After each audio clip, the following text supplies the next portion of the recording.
있습니다. 멘토링이라는 제목으로 우리 같이 내용들 나누겠습니다. 세상에는 다양한 리더들이 있습니다. 요식업에서 리더, 또 기계공학 쪽에서 리더, 또 정치에서 리더, 종교에서 리더, 예술에서 리더 등 정말로 다양합니다. 그 리더들은 두 분류로 나뉘죠. 좋은 리더와 나쁜 리더입니다. 아주 당연한 것입니다. 좋은 리더와 나쁜 리더. 질문을 하나 해볼게요. 이 세상에는 좋은 리더가 더 많을까요? 나쁜 리더가 더 많을까요? 답이 쉽지 않죠. 그러나 통계적으로 보면 나쁜 리더가 좋은 리더보다 훨씬 더 많습니다. 나쁜 리더를 만나면요, 나쁜 영향을 받게 됩니다. 나쁜 영향이 점차 익숙해져가는 거예요. 나도 모르게. 고통입니다. 오늘 본문에는 이렇게 좋은 리더와 또 좋은 제자, 수련생의 모습이 나옵니다. 다른 사람의 삶에 좋은 영향을 끼치는 모습입니다. 이 과정을 멘토링이라고 해요. 멘토링이라는 단어는 성경에 없습니다. 그런데 그 원리는요, 성경 전체에 나타납니다. 예수와 그의 제자들, 바울과 디모데, 모세와 여호수아 등등 많습니다. 그래서 본문을 통해서 선지자 엘리야와 그의 후계자 엘리사의 관계를 살펴보면서 좋은 멘토 그리고 좋은 멘티로서의 그 특징을 나누고자 합니다. 첫 번째, 멘토의 좋은 리더의 자세. 첫 번째는요, 주도권을 가지고 행동하는 자이라는 것입니다. 주도권을 가지고 행동하는 자. 우리가 지지난 시간까지요, 엘리야가 이세벨 여왕에게 쫓겨서 완전히 탈진되어서 자기 삶을 포기해버리려고 했던 그 상태를 기억합니다. 동굴에서 괴로워하면서 낭망하면서 쓰러져서 이렇게 말을 하는 것이죠. 주님, 나만 남았어요. 저희가 내 생명을 타서 취하려 합니다. 그 엘리야의 말은 절반만 맞는 것입니다. 그의 목숨이 위태로운 것은 맞아요. 그런데 하나님은 엘리야 말고 7,000명이나 되는 사람이 바알에게 굽히지 않았다는 것을 말씀해 주셨습니다. 그리고 나서 하나님은 엘리야에게 3가지의 미션을 내리는데 그 중 하나가 이것이었습니다. 19장 16절입니다. 아벨 무홀라 사밧의 아들 엘리사에게 기름을 부어 너를 대신하여 선지자가 되게 하라. 여러분, 이 지시를 보면요, 어떤 마음이 듭니까? 우리는 쉽게 이제 엘리야 끝났구나 라고 생각할 수 있습니다. 이렇게 생각하는 거죠. 엘리야야 보아라, 나는 더 이상 너가 필요 없게 됐단다. 그 일을 이루기 위해서 새로 사람을 구했다.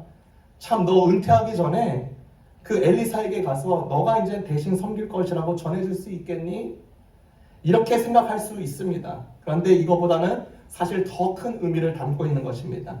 엘리야의 후계자가 될 다른 사람의 멘토 역할을 하면서 유산을 남겨놓기를 원하신 거예요. 하나님은 후계자를 정하면서 엘리야의 뒤에 무엇을 남길까를 중요하게 여겼습니다. 엘리야가 그 멘토 역할을 해주길 원했다는 것이에요.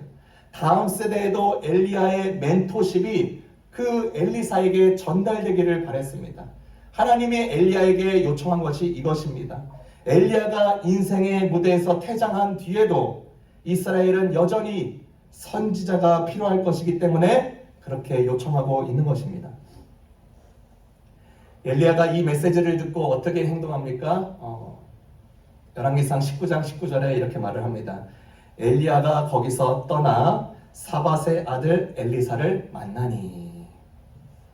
엘리야는요, 하나님의 이 명령에 순종하면서 엘리사를 적극 찾아 나서고 밭을 갈고 있는 이 엘리사를 만나서 자기의 옷을 그의 위에게 던졌습니다.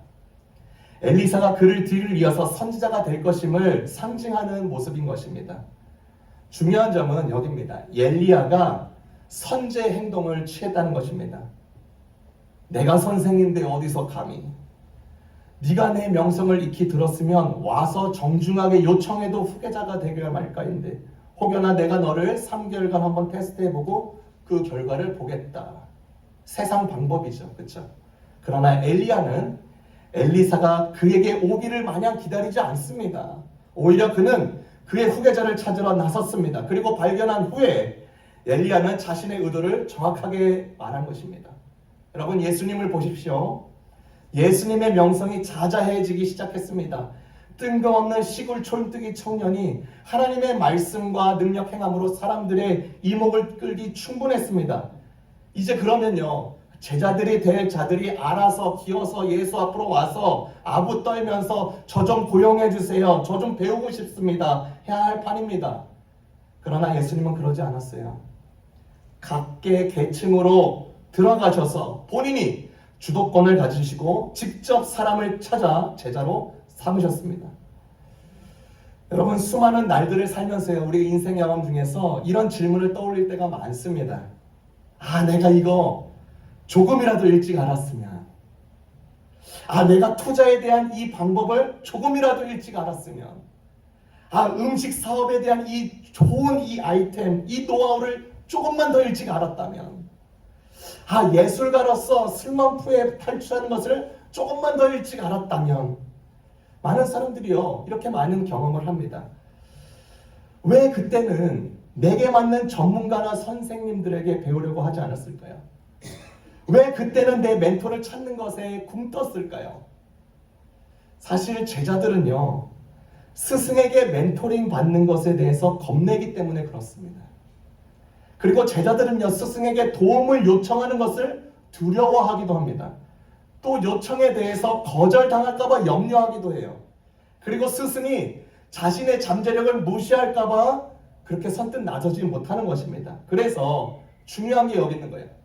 엘리야처럼 오히려 멘토가 될 자들은 먼저 사람들에게 찾아가서 이니시에이티브, 시작점, 도움 촉매 역할을 해주는 게 너무나도 중요하다는 거예요.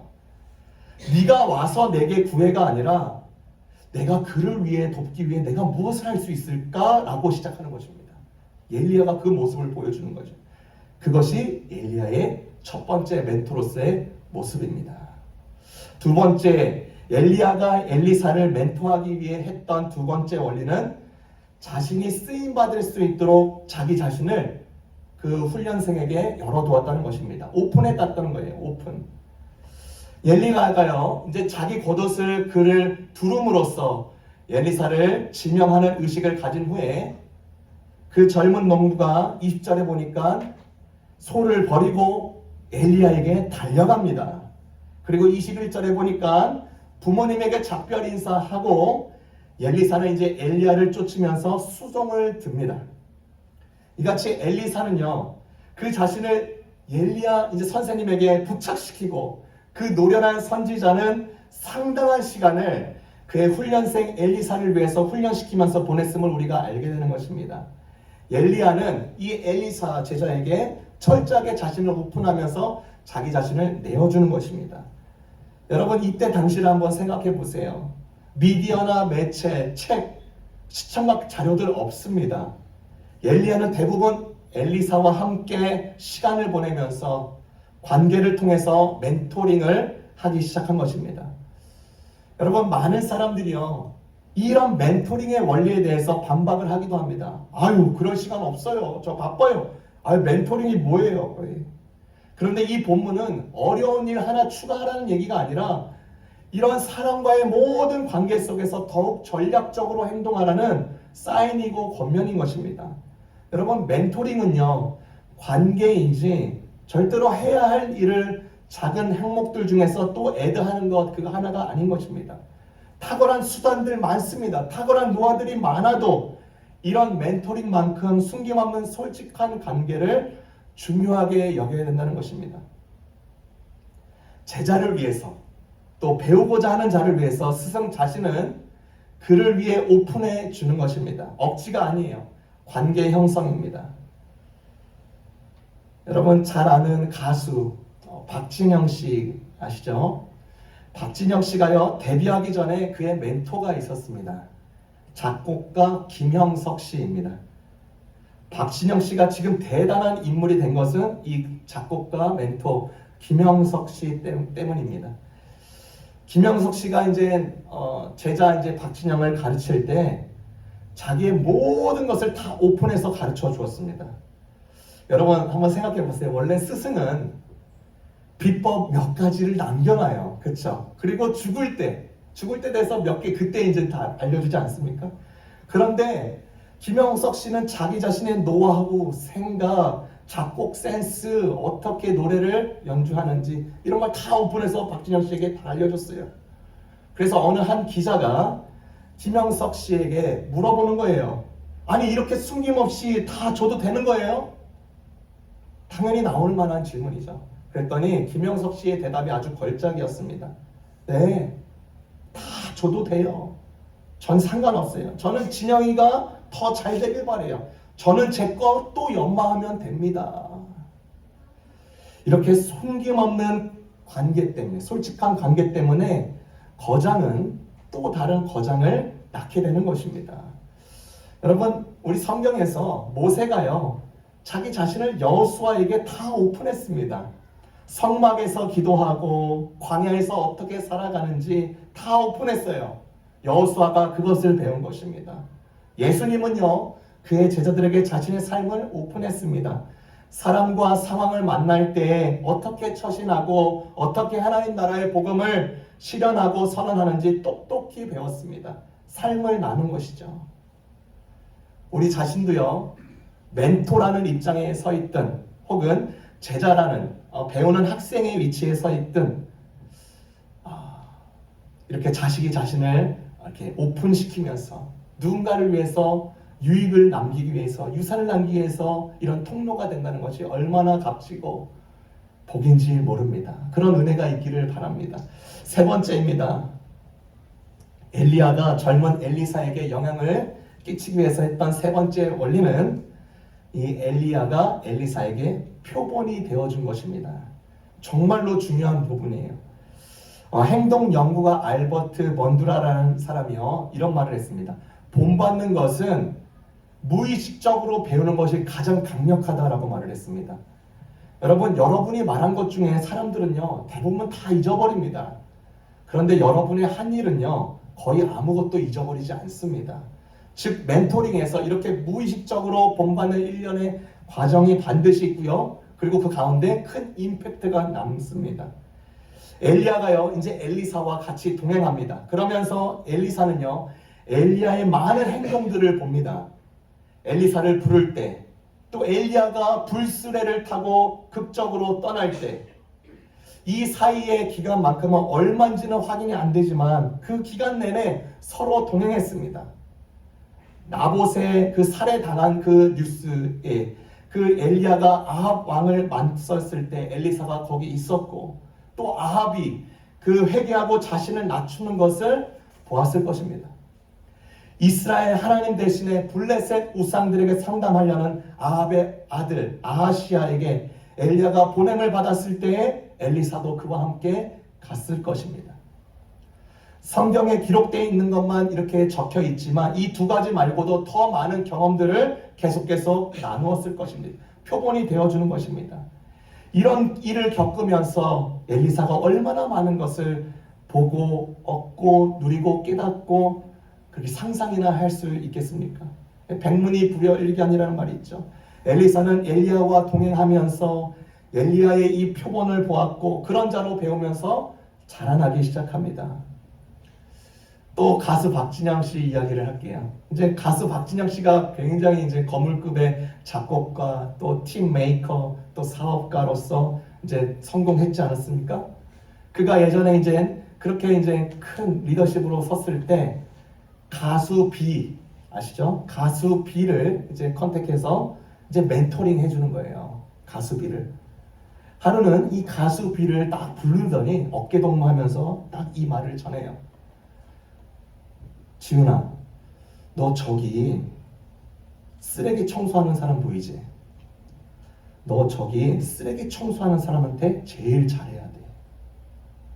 인성 교육을 굉장히 중요시합니다. 가수이기 전에 사람이라는 것을 끊임없이 그 팀원들에게, 그 다음에 그 소속사원들에게 그것을 가르쳐요. 성경적인 원리입니다. 하나님은요, 우리를 다 목사로, 선교사로, 믿는 자로, 신자로 창조한 게 아닙니다. 뭐로 창조하셨나요? 사람으로 창조하셨습니다. 목사 이전에 사람입니다. 신자 이전에 사람인 것이에요. 여러분, 사람은요, 이렇게 정말 무의식적으로도 많이 배우고 그것이 정말 강력하게 다가올 때가 많습니다. 그리고 심지어 동물도 무의식적으로 다 배웁니다. 아시죠?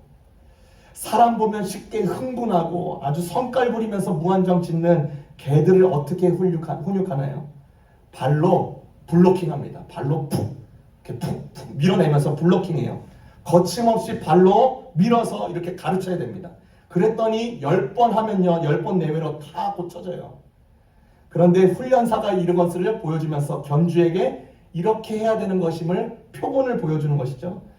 견주들은 사실 이렇게 개들을 상잡 모시듯이 하느라고 개벌은 나빠지고 개 습관이 안 좋다고 감당 못해서 버리거나 사람 문다고 안락사시키는 경우가 참으로 많습니다. 이런 개들은요, 표본을 못 만나서 그런 거예요. 여러분, 시골 한번 가보세요. 시골 개들 예의 얼마나 바른지 모릅니다. 왜요? 할머니들이요, 사커킥으로 한 대씩 날려줘요. 학대가 아닙니다. 그쵸? 개들도 몸으로 부딪히면서 저지시키는 방식이 있어요. 개 방법으로 알려주는 거예요. 얼마나 지혜로운지 모릅니다. 개들도 잘 배워요. 사람은요, 사람도 잘 배웁니다. 그리고 잘 배워야 합니다. 표본을 따라야 돼요. 표본이 되어줘야 됩니다. 그러므로 이 질문이 나에게도 적용될 수 있는 것입니다. 다른 사람이 나를 보면서 얻을 수 있는 게 무엇일까? 문제나 위기에 직면했을 때 기도하는 것이 무엇인지, 또 배우자에게 충실하다는 것이 무엇인지, 성경적인 노동 윤리가 어떤 것인지, 믿지 않는 자에게 어떻게 사랑을 베풀고 복음을 전달할지, 임종을 맞이하고 있는 사람에게 위로의 말을 어떻게 건네야 될지, 그런 일들을 보면서 배우게 되는 것입니다. 우리 모두는요, 최고의 멘토가 있습니다. 예수님의 표본을 따라서 누군가에게 또 배운 대로 또 표본이 되어 주어야 됩니다. 다른 사람을 위해서 고인물이 아니라 마중물이 되어 주는 것이죠. 엘리야는 엘리사에게 이런 원리를 가지고 멘토링을 했습니다. 이제 이 엘리야의 콜링을 받고 있는 엘리사는 그 어떤 자세로 이 멘토링에 임합니까? 우리 엘리사의 자세, 그 멘티로서, 또 좋은 학생으로서의 자세 세 가지를 나누려고 해요. 첫 번째, 엘리사는요, 동기부여가 되어 있었습니다. 동기부여가 되어 있었다. 엘리야가 엘리사를 불렀을 때요, 20절에 그러죠. 저가 소를 버리고 엘리야에게 달려가. 그는요, 하나님의 사람을 따르기 위해서 그가 하고 있던 일을 버렸습니다. 기다렸던 듯이 엘리야에게 달려갔습니다. 엘리사의 이 동기가 얼마나 간절했고 그 도전을 받아들였는지 충분히 우리가 알 수 있는 본문인 것입니다. 이 엘리사는요, 동기부여의 화력을 더하기 위해서 자신의 농기구를 태워버립니다. 그리고 소를 잡아서 주민들과 같이 잔치를 하기까지 합니다. 왜요? 다시 뒤돌아오지 않겠다는 결단인 것이에요. 요즘 핫한 인물 중에 정승재라는 수학 1타 강사가 있습니다. 정승재 수학 1타 강사. 그러니까 수학 강사예요. 이분에게 들었던 학생 수만 거의 누적 학생이 1000만 명. 그러니까 한국에 따지면 뭐 3, 4명 중에 1명은 이 수업을 다 들은 거나 마찬가지예요. 온라인 통해서 오프라인 통해서. 어마어마한 선생님입니다. 그가 학생들을 가르치면서 인기 있는 비결이 항상 이것입니다. 자기의 인생의 조언을 과감하게 알려줍니다.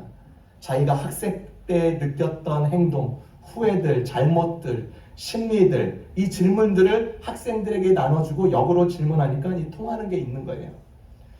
그가 동기부여의 중요성에 대해서 이야기했던 부분이 이렇습니다. 그분이 이제 이렇게 얘기한 거예요.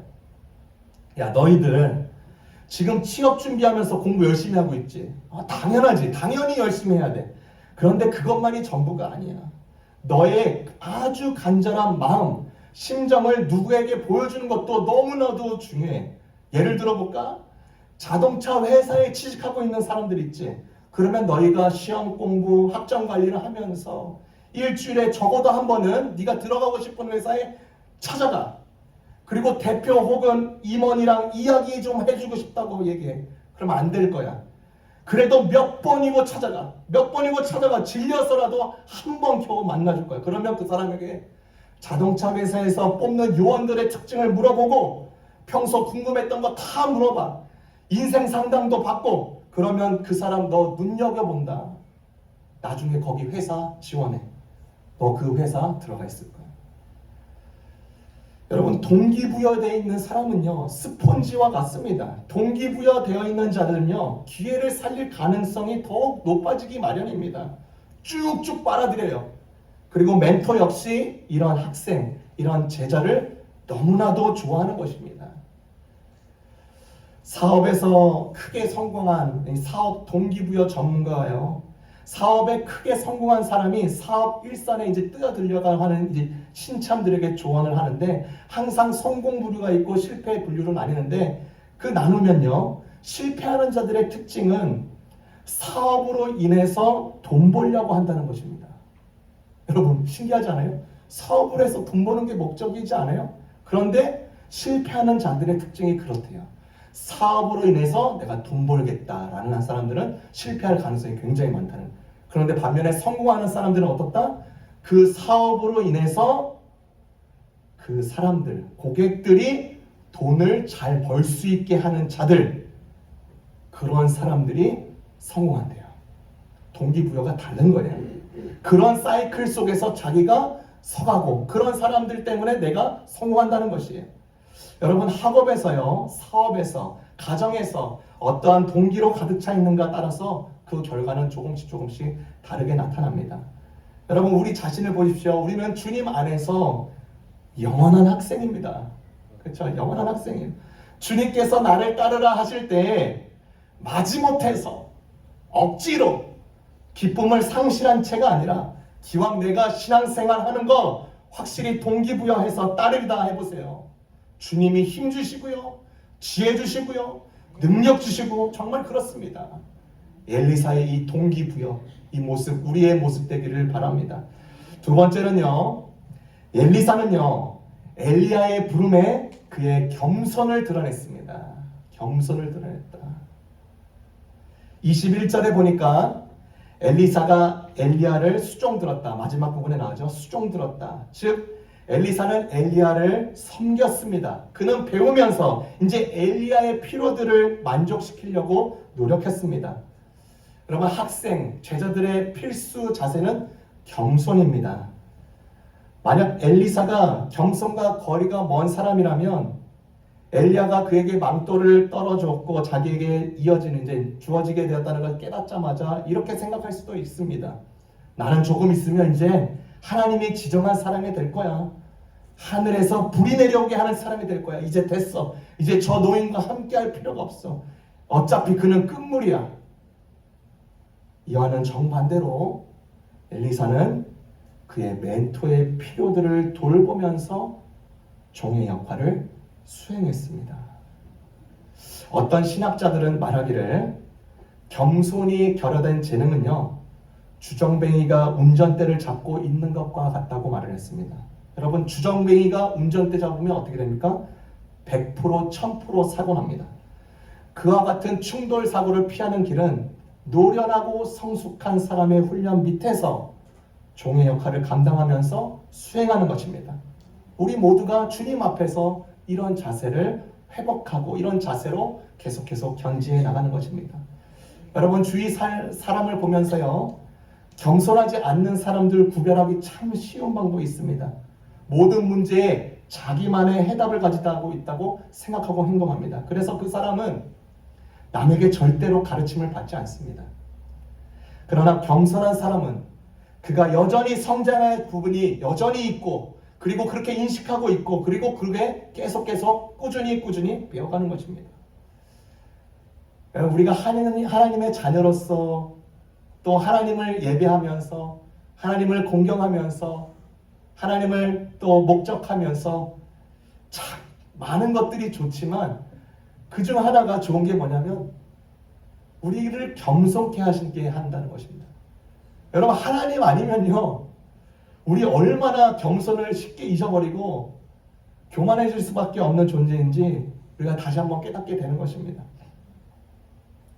지지난주에 제가 영광 형제와 이제 대화를 하게 됐습니다. 이제 대화를 이제 해주시는 거죠. 목사님, 저 두 군데 학교가 되었습니다. 하나는 세크라멘토에 있는 치대, 하나는 BCU 약대가 됐다는 것이에요. 자기가 고민이 된다는 거예요. 어떤 학교를 정해야 될지. 목사님, 어떤 조언을 해줄 수 있겠습니까? 제가 솔직하게 그랬습니다. 개인적으로는 형제가 남았으면 좋겠습니다. 그것은 제 바람이고요. 형제님께서 하나님께 직접 응답을 받으시는 게 제일 확실합니다. 제 조언이 하나님의 방향을 거스를 수도 있기 때문입니다. 그리고 나서 제 개인적인 얘기를 조금 해줬어요. 그리고 그날 이제 집에 돌아와서 영광 형제가 그래도 많이 고민될 텐데 솔직하게 얘기해주고 고마워서 기도를 했습니다. 바로. 그리고 당일 주일 저녁에 그렇게 문자를 제가 보냈어요. 형제님한테. 형제님, 지금 두 학교에 대한 선 생각도 덮어두세요. 그 두 학교에 대한 선 생각, 가지고 있는 선입견이나 선 생각. 그러니까 제가 의도한 바는 두 학교 다 모두 내려놓으라는 것입니다. 이재철 목사님의 표현대로 두 그림을 다 찢어버리라는 것입니다. 다른 것을 선택하게 하실까 봐 기도를 멈춘다면 그것은 하나님의 뜻을 구하는 게 아닙니다. 하나님은 형제님에게 반드시 알려줄 거예요. 그리고 나서 그 다음 주에 애리조나 제3의 학교가 합격된 것이, 그동안 간절히 원했던 치대, 자기가 그래도 그 중에서 들어가고 싶었던 학교가 된 거예요. 저는 이번 일을 보면서 참 하나님은 오묘하시다라고 다시 한번 생각하게 되는 것입니다. 왜 일찍이 미리 다 패 까주시고 보여주지 않고 막판까지 기다리게 하시고 애태우게 하십니까? 겸손케 하기 위함입니다. 내 길보다 하나님의 길이 높은 것임을 보여주기 위함입니다. 내 길과 하나님의 길은 전혀 다르다는 것을 알려주기 위해서 겸손케 하시는 것입니다. 여러분, 일상의 전선에서, 사업의 전선에서, 학업의 전선에서 이 겸손의 마음을 절대로 포기하시지 말길 바랍니다. 우리 주님 역시 종의 역할을 감당했어요. 누구를 위해서요? 우리를 위해서입니다. 거꾸로 됐어요. 왕 중에 왕이신 예수님이 그러했습니다. 여러분의 멘토와 계속 그 겸손의 모습을 유지하시길 바랍니다. 우리 모두가요, 주님 앞에서 겸손케 되고 또 사람들 앞에서 겸손한 자로 그렇게 계속해서 우리의 삶을 읽어가시기를 바랍니다. 마지막입니다. 엘리사는요, 믿기 어려울 만큼 충성스러웠습니다. 엘리사는 믿기 어려울 만큼 충성스러웠어요. 이제 엘리사가요, 엘리야와 헤어지는 최후의 순간까지 엘리야와 함께 있었습니다. 3번씩이나요, 엘리사는요, 엘리야를, 그 스승을 떠날 기회가 있었습니다. 그럴 때마다 이 엘리사는요, 엘리야에게 그렇게 3번이나 말해요. 열왕기하 2장 2절, 4절, 6절에 보니까 여호와의 사심과 당신의 혼의 삶을 가리켜 맹세하노니 내가 당신을 떠나지 않겠습니다. 엘리사의 충성을 볼 수 있는 것입니다. 여러분, 모세를 섬기던 여호수아 역시 충성된 자입니다. 모세에게 배운 대로 끝까지 충성했습니다. 우리 모세가 광야에서 12명의 정탐꾼을 보냈죠. 그렇죠? 그중 보고를 들고 온 그 12명 중에 10명이 믿음과 하나님과에 대한 충성과 거리가 멀었음을 봤습니다. 여호수아는 이 교훈을 배워서 나중에 여리고성에 스파이를 보낼 때 단 2명의 충성된 믿음의 사람만 여리고에 보냈습니다. 여리고의 성벽은요, 우뚝 솟아있는 강력한 요새였지만 그들 스스로에게는요, 폭탄이 필요한 게 아니었습니다. 이게 필요했어요. 하나님이 앞서 가시면 이 마음을 가지고 충성을 다했습니다. 작가 정호승 씨가요, 산문에서 이런 글 제목을 달았어요. 호랑이가 토끼 한 마리를 잡을 때도 사력을 다한다고 썼습니다. 다르게 말하면 호랑이는요, 토끼 한 마리를 잡을 때도 충성을 다한다는 것입니다. 언제나 우리 마음속에는요, 적당히 하자 혹은 최선, 충성을 다하자 이 마음이 있습니다. 이 두 마음 중에 하나는 반드시 버려야 됩니다. SAT를 둔 학생은요, 인터넷 강의를 듣다가 아무리 하고 싶어도 컴퓨터 게임을 하지 않겠다는 강한 결심, 강한 충성이 있어야 됩니다. 걸레질을 할 때는 걸레질을, 달리기를 할 때는 달리기만을 생각해야지 다른 생각해서는 안 됩니다. 한 방울이 물이 바위를 뚫고 돋보기로 햇빛을 모아서 초점을 맞출 때 종이를 태우는 법입니다. 닭이 알을 품을 때도 결코 다른 생각하지 않아요. 20여일 동안 먹지도 않고 수탉에게도 자기 자신의 곁을 내어주지 않습니다. 어미로서 오직 안전하게 충성을 다해서 알을 부화하는 것만 생각하는 것입니다. 여러분, 충성을 다할 때, 그렇죠? 좋을 때도 있지만 충성을 다하다 보면 지칠 때 있습니다. 맞습니다. 슬럼프도 오기도 해요. 그래서 이게 내 한계다라고 많이 느끼곤 합니다. 그럴 때 조금만 더 견뎌보자 라는 마음이 필요합니다. 원래 한계는요, 다른 사람이 정하는 게 아니라 내 자신이 정하는 것이기 때문입니다. 주님께 충성된 자로, 또 나와 관련된 멘토링의 관계 속에 있을 때 충성하는 관계로 계속 서시길 바랍니다. 그래서 잘했다, 충성된 종아, 주님의 결산의 소리 앞에 이 모든 주인공 되시기를 주님의 이름으로 축원합니다.